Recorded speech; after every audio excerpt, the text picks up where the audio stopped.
Tragédie à Bukavu. 2 explosions lors d'un meeting de Corneille Nangaa font au moins 11 morts et des dizaines de blessés. Le 27 février 2025, la ville de Bukavu, dans l'est de la République démocratique du Congo, RDC, a été secouée par un drame sanglant. Lors d'un meeting politique organisé par Corneille Nangaa, ancien président de la Commission électorale nationale indépendante, CNI, et leader de l'Alliance Fleuve Congo, AFC, 2 explosions ont retenti, semant la panique parmi la foule rassemblée sur la place de l'Indépendance. Selon les premières informations, au moins 11 personnes ont perdu la vie et plus de 65 autres ont été blessées. Une attaque brutale en plein rassemblement, des vidéos amateurs et des témoignages locaux décrivent une scène de chaos absolu.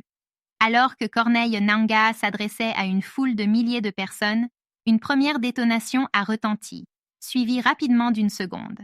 La panique s'est emparée des lieux. Des cris, des bousculades et des scènes de désolation ont marqué ce moment tragique. Des corps inanimés jonchaient le sol, tandis que des blessés tentaient de s'extraire de la foule en quête d'aide médicale. Qui était responsable de l'attaque? Les accusations fusent de toutes parts. Corneille Nangaa, qui s'est récemment allié au groupe rebelle M23, a immédiatement pointé du doigt le gouvernement congolais, accusant le président Félix Tshisekedi d'être derrière cette attaque. Il a dénoncé une tentative d'intimidation visant à réduire au silence l'opposition et ses nouveaux alliés. De son côté, le gouvernement congolais réfute toute implication et parle d'un acte orchestré par des forces étrangères pour accentuer l'instabilité dans la région.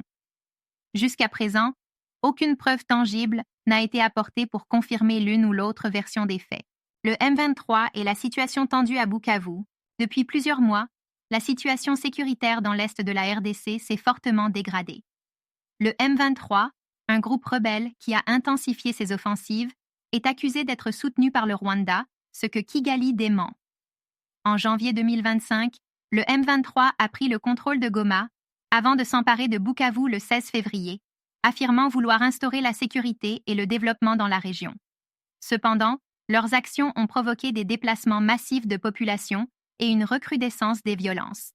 Une tragédie aux lourdes conséquences. Cet attentat lors du meeting de Corneille Nangaa ne fait qu'aggraver la crise sécuritaire et politique dans l'est de la RDC. Il montre à quel point la région est devenue le théâtre d'une guerre d'influence où chaque camp tente d'imposer sa domination. Alors que l'enquête se poursuit pour identifier les responsables de ces explosions, la population congolaise, déjà meurtrie par des décennies de conflits, craint une nouvelle escalade de violence. Les regards sont désormais tournés vers la communauté internationale qui devra décider si elle intervient pour calmer les tensions ou laisse la situation se détériorer davantage. Cette tragédie soulève de nombreuses questions. Qui est réellement derrière ces explosions? Comment la RDC peut-elle sortir de ce cycle de violence? Et quelles seront les prochaines étapes pour Corneille Nangaa et ses alliés du M23? Affaire à suivre. N'oubliez pas de liker, partager et vous abonner à la chaîne pour plus d'analyses et d'actualités sur la situation en RDC.